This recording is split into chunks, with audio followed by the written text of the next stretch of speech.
Laryx, warm welcome to Startup Grind. Thank you. Nice to see you, Jens. And apologies, I was having some technical issues. Machines just decide to go crazy. Well, those are the things that's any founder's life. Things happen, but then we work around them. Yeah, so you'll forgive me. I'm using my phone, so I don't know how you'll run this, but hey, let's just get it happening. No, it works good. I hear you clearly, so we are thrilled to have you with us again because we met last week, but we had this talk 1 year ago. Yeah, it's been a year. Can you believe it? Wow. And it's been moving quite fast, right? Interesting changes ever since we last spoke. So looking forward to what we unravel today. And to kick things off, so can you make a short introduction of yourself to the persons who were not with us last year? Oh, awesome. Yes. Yeah, my name is Laryx Ochieng Kosgei. I'm part of Startup Grind as the director for a country in Kenya called Eldoret, where all athletes live. And professionally, I am an AI instructor and consultant, and I've also started a startup to help Africa be able to use AI in the most productive way possible. And I also do mentorships for startups. I mean, once you're in this world, you can never live without mentorship and coaching. Yes. And there are a lot of opportunities today, and that's why we are running this event, Africa's AI Opportunities. And the word revisited because 1 year ago we had this conversation, and to see what happened in this 1 year. Yes. Yeah, 1 year in AI, I like the quote you once said that a year in AI is quite short. So a lot has happened ever since we last spoke. I could just say that the perspective that we were discussing before has really changed because right now it's more of people looking at AI as a way to help their businesses or whatever they're doing to cope with resilience, okay? To be more transformational, to be more impactful.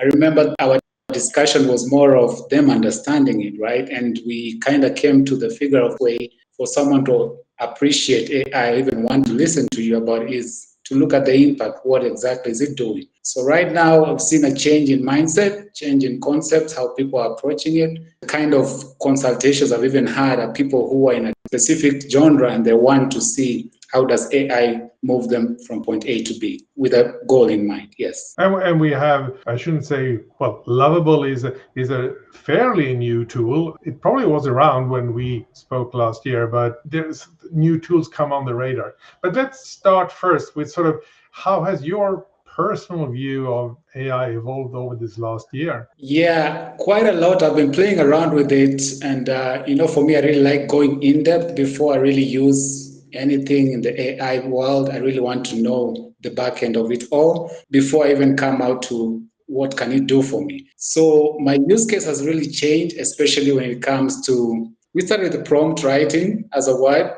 Now we are transforming into context engineering, which is part of things I'm trying to train around here. So my use case has changed. And before I interact with them, I really have to have an end goal. And I have to make sure the AI understands where I'm going first. Before it was just, they say we've come from the world of Google search. So most people would use AI as with a search in mind. But my mindset has changed that before I even write in a prompt, I really have to plan for it, okay? Make sure I have everything in depth so that it gives me exactly what I need, yes.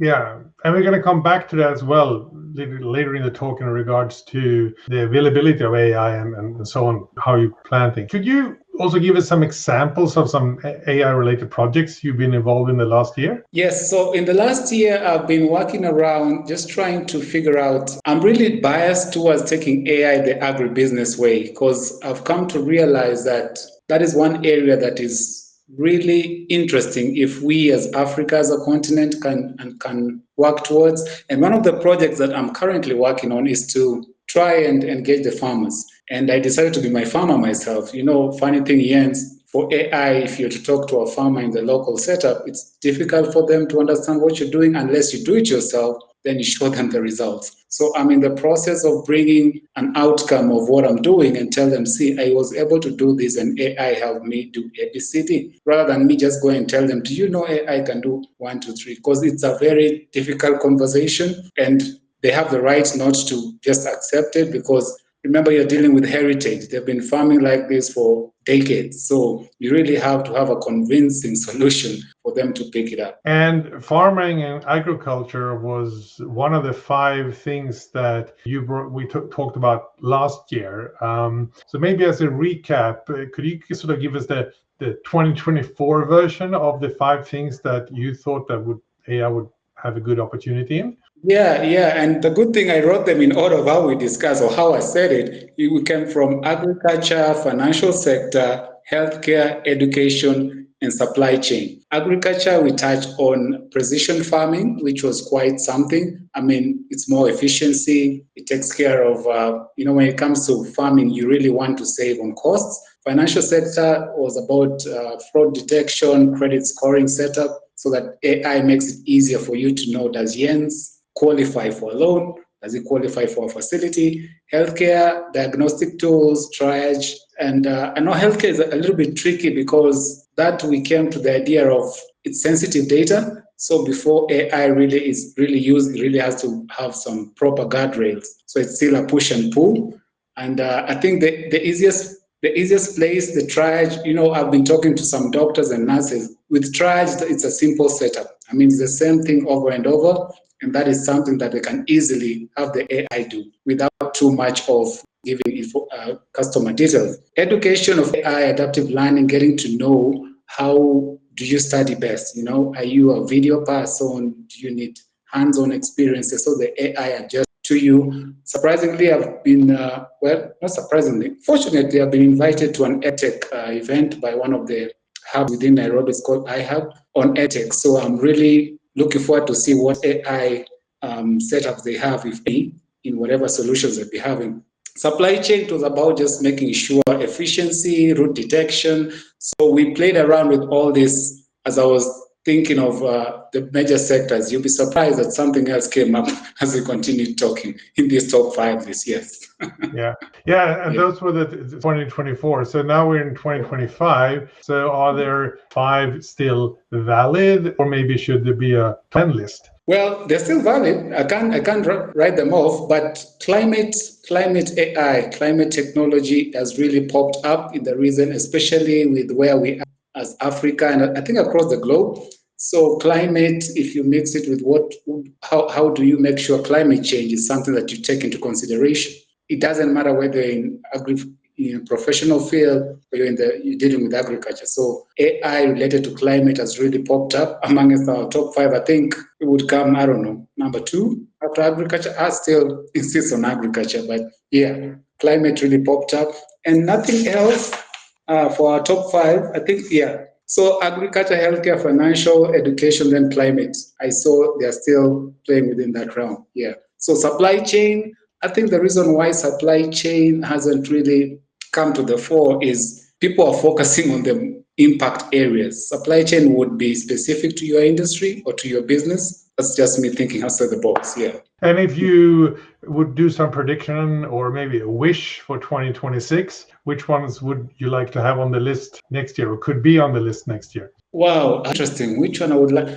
Apart from my bias in agriculture, I think when it comes to, I've been trying to do a research between AI and blockchain. And I'm just trying to figure out, can we have blockchain incorporated in AI? Because blockchain now goes a different realm when it comes to privacy, right? It's decentralized. AI, on the other hand, we have some areas that are still in the dark. So I don't know in the future if that's something I'm really trying to see if we'd get a breakthrough through it. Because with that now, the matter of security and many unknowns will be easier to contemplate. Yeah, that is a great point. I mean, in supply chain, if we look at blockchain from that, keeping track of where goods are or where is it the right, the right piece of crackers that I'm buying. There's a lot of stuff there. Yeah, definitely. We'll maybe if I may also add, because if you try and see how the world, the conversations around, I mean, when it comes to accountability is a word that is really going across the borders, so everybody wants accountability. So how do we look for a technology that really emphasizes on this? And now that AI is up there, how do we integrate the two and make them work in tandem. It's an interesting area. Yeah. No, great point. I'll repeat it again later, but maybe, hopefully we see you again 1 year from now, and then we can yet again follow up. But so one thing we spoke last year was, of course, that most generative AI tools are software as a service. So they're cloud-based, so they're accessible around the world, which is good in that sense. So we're going to step through the different things. How can we sort of make what is needed to take these opportunities forward? I mean, from your perspective, how can AI in education be better tailored, to make people aware of these opportunities? Yeah, that's a good question. For tailoring of AI, I know where AI came from, and then it went across the globe it was just as bare as it was growing up, right? But for education purposes, I think the best way would be to localize the content. And localize in the sense that South Asia might be different with Africa, with North America. And also, when it comes to bite-sized content, it's easier to consume, easier to understand. And the most important, localizing would make it relate to, if it is an African educational portal, it should relate to the African examples, and go further as maybe the language barrier narrative, make it less of too much English, and let's find out is Swahili easily understood. I always debate with my colleagues. I'm like, everything we learn is in English. The computers and everything we learn in English, which is okay, but you'd find that you understand something easier with your mother tongue or a general language like Swahili, So especially during my classes, I always make sure I use both languages, because it's about understanding in the context rather than just cramming what I'm telling you. So if it's easier for you to conceive it in Swahili, so to speak, why not give it in Swahili? I went an extra step and looked for the name AI in Swahili. It was a very weird one. You wouldn't understand it, but you'll see me post it sometime soon. Yeah. That is a great point. I mean, you want to learn something that is abstract and new, and then, of course, it's also models. I mean, if I just look at ChatGPT, I communicated with it in English and Swedish, and it does a really good job. So it can cover a lot. Yes. One of the things that, in order to get people's attention, is, of course, to have great projects that kind of lead the way, or can be seen as, this is. So from what you've seen, what are exciting AI initiatives that have emerged in the last year? Yeah, I have quite a couple, and I picked three: Kenya, Nigeria, and South Africa. I'll just read the name. For Kenya is iProcure. It uses AI to manage agricultural input. You see why Kenya agriculture is so big. Nigeria, they have one called 54 Gene, which is about genomic research. I didn't dig deeper into the why, but it's quite an interesting bit, for them to do that. South Africa, they have Data Profit that improves manufacturing quality. So you see now our supply chain would be somewhere within this Data Profit. So these are quite interesting, especially for Nigeria. I'm really interested to find out what made them to want to do the genomic research. That's an interesting area. Maybe if there's a Nigerian in there could give us an idea of the why, but it's quite an interesting approach. And it's a huge continent, a lot of different projects going on. From your perspective, yet again, what makes it enable these projects to be successful, or like kind of what tools, platforms, partnerships, what is needed for a project to be able to take off? Actually, for a project to be take off is, I'd say, collaboration, and also just being part of a community that understands where you're going and what you're doing. And of course, infrastructure from the government. But what is really important is having a community. Like if a community of AI people talking AI, you share so many different ideas. It doesn't matter whether they know it or not. It's about how they think. I always make sure that I invite even those who are scared of AI, don't know anything about it, just to listen to their point of view. You want to listen to what's their perspective. Before I tell you what AI is, what's your perspective of AI?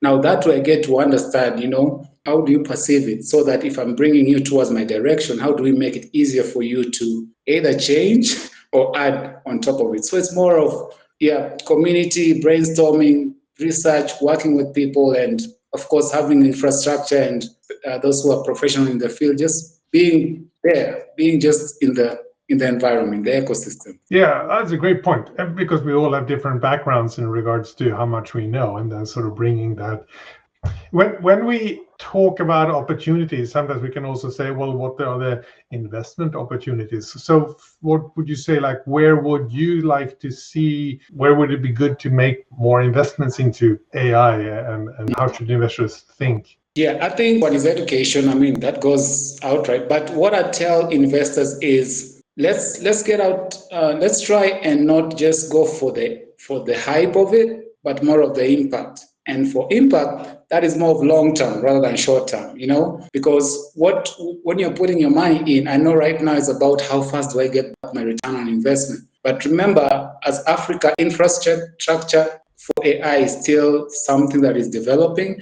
I'm happy there was a conference that was passed in 2024, I think August, about trying to make infrastructure within Africa, right? And which is good, right? So if it's an investor, this infrastructure takes time. African landscape is, we call it a jungle, right? So looking at the long term, you've put in your money, but the long term effect, bit by bit, how we develop this and make sure that it's something tangible, right? We are trying to make it localized for Africa, work for Africa. So the patience and education is also part of an area that can really do well when you invest in. So long term is a key word for that. Yeah. One thing that you just said about the sort of the access and we talked about it earlier, like, oh, they're all SaaS based, but what you found out is also you have the friction of payments. Even though the tool is available and you can access it, sometimes the payment portal that the tool provider is using does not accept local payments. That's an opportunity, of course, as well. Maybe you can elaborate a little bit on that. Yeah, it's an opportunity because it makes no sense that we have AI that is supposed to decentralize, so to speak, whatever it does, I mean, move from continent to continent, culture to culture. But if I'm in my own locality and for me to access, let's say, premium products, it's difficult for me to make that payment because of different currencies. And as smart as AI is, why is that? It should be easier for me to use these premiums, make it easier for me to pay in my local currency. I know there's so many solutions towards trying to make, if you want to pay in my currency, it converts to Swedish currency as easier. With AI, it should be the same, I don't have to always use, most of them are in dollars, and then they're in credit cards. My country is over 50 million people, and we have a payment platform, M-Pesa, with about 35 million users. Now, convincing him or her to use a credit card, that will be a tough loss for me. It's difficult. And especially if I'm also working on my own project and I put in the requirements of the American standard, it's difficult for me to even compete with any other people from within my locality. Yes. So it's an area that needs innovation. I mean, it's an opportunity for any startup that would think in that direction to solve that. Yeah. Yeah, and sometimes the tool developers themselves, like let's take Lovable as an example, they then, when I use them, yes, they use Stripe, but then Stripe manages the payment, but Stripe doesn't have M-Pesa. So that issue becomes there. Yes, I think one way is, of course, to approach the providers and say, hey, you should, add different payment options, or that the payment providers like Stripe, PayPal, they do it. But I think the popular payment providers could find a way of having APIs that can integrate these payments. It makes it easier for us. Yeah. And that would, of course, opens up a huge new market because the tools are there. You told me because of you only for being able to access often the free versions, you can't pay because the payment portal doesn't allow it. So you become more careful with your prompting, or you thinking ahead of how to use the credits, the frugal approach. Yeah.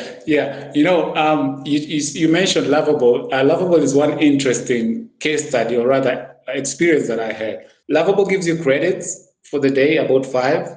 And then if you're doing something and you run out of the 5, that's it. So I just sat down and thought, okay, how best can I make this work for me? And I realized if you get your prompt right, the entire planning from top to bottom, everything, and just push it there, you could only use 1 credit. So that made me think of, okay, fine, this is something. I remember doing it with a colleague of mine, and when we did that, we were like, wow, so we could, in 1 credit, I could be able to finish an entire project, maybe the front end setup, all in 1 prompt, and that saves them money. So yes, to answer your question, it has made me more creative in that direction.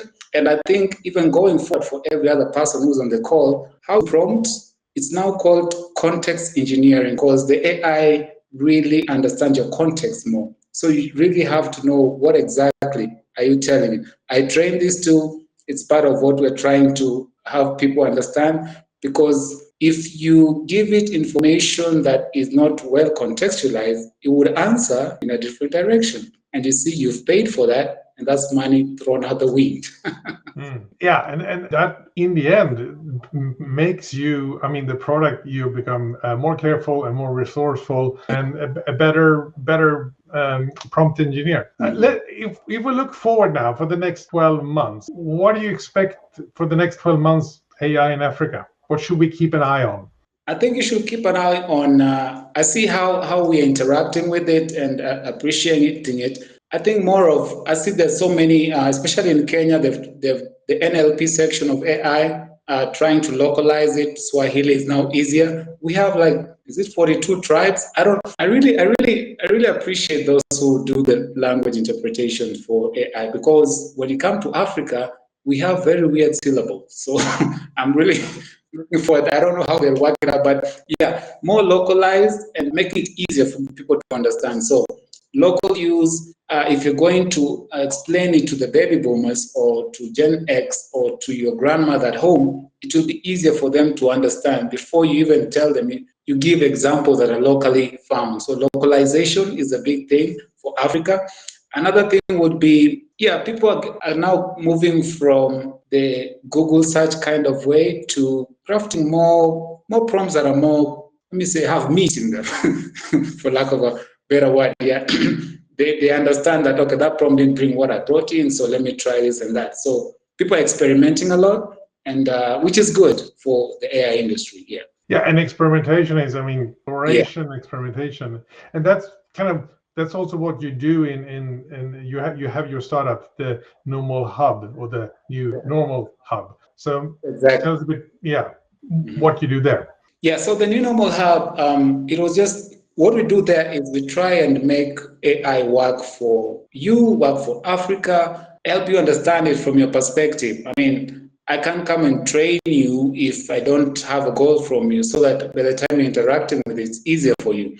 So it's a virtual hub. You just go in there. You can log in from anywhere. I'll put in the chats during the link to the Nunomol Hub. So it's for you to learn. I also share so many of the resources that I study or research around. I put in links for people to interact and just be in the know of what's happening, and to help create a community, because with AI, without a community, you can really struggle alone, and yet there's so many other people who have different ideas that you could put in together. So it's I have people from different parts of the country. That's why it's virtual. Jens wondered if I should do it physical, but I think virtual is working pretty well so that I could be able to reach many people and also, share the experiences, learn from them, we learn from each other. Yeah, no, and also learning how to sort of teach the subject virtually. Two more questions before we move on to the Q&A. And one of them, because we've done a series of AI-related events here on Startup. So what tools are you using on a daily basis or a weekly basis? What tools do you kind of recommend startups that you meet to try? The tools I use mostly, I've categorized. ChatGPT is good, and it has a specific task that I use for ChatGPT, depending on my use case. And then Claude mainly, I see Claude is quite good for coding and research. It's really when it comes to research, and you can really tailor it for such and such.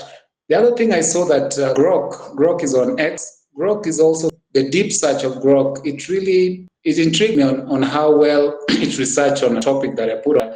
It takes time, and it has to go to different sources and all that, but it's also one of the AIs that we should not overlook. So ChatGPT, Claude, Grok, I think I play around. DeepSeek once in a while, you just have to balance. And then Manus. Now, I don't know if we should put Manus in this category, but Manus is like an AI agent.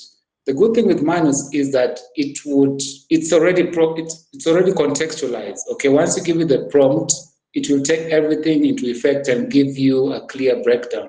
It's not good for short prompts. That would make it not really be effective. So if you wanted to give you something tangible, something well thought out, it will really do a good job. Yes. Recommendations, there's for video guys, Synthesia, that is Synthesia. There's one called DID, Runway ML for creativity. There's Notion. Notion, they now have an AI bit of it, especially for productivity. Notion, you could visit their website, check them out.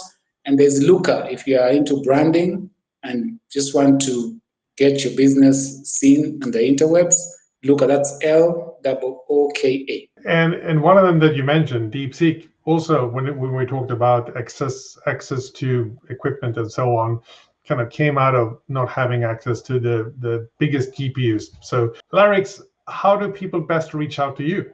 Well, to reach out to me, you could just search my name on LinkedIn, Laryx Ochieng Kosgei. I think Jens or somebody will type in the link on there. I'm using my phone, so my hands are tied. And of course, for the Nunomol Hub, you'll get also the link on the LinkedIn. And of course, yes, LinkedIn is the best place. You could always DM me, and then I guide you through on way forward. Also, at Startup Grind, you'll always see me pop here and there. And wherever Jens goes, when he wants me to follow him, I'll be there too. And we will, of course, both if you watch this on YouTube in the future, there will be links in the more section, and we also send it up by email. Laryx, it's been great to have you here again 1 year later, and I hope we're going to see you in 2026, maybe 31st of July then, and we can have the same conversation. Yeah, let's hope AGI would not have already made it to breakthrough. I don't know, but we'll see. Yeah, 1 year in AI, it's taking.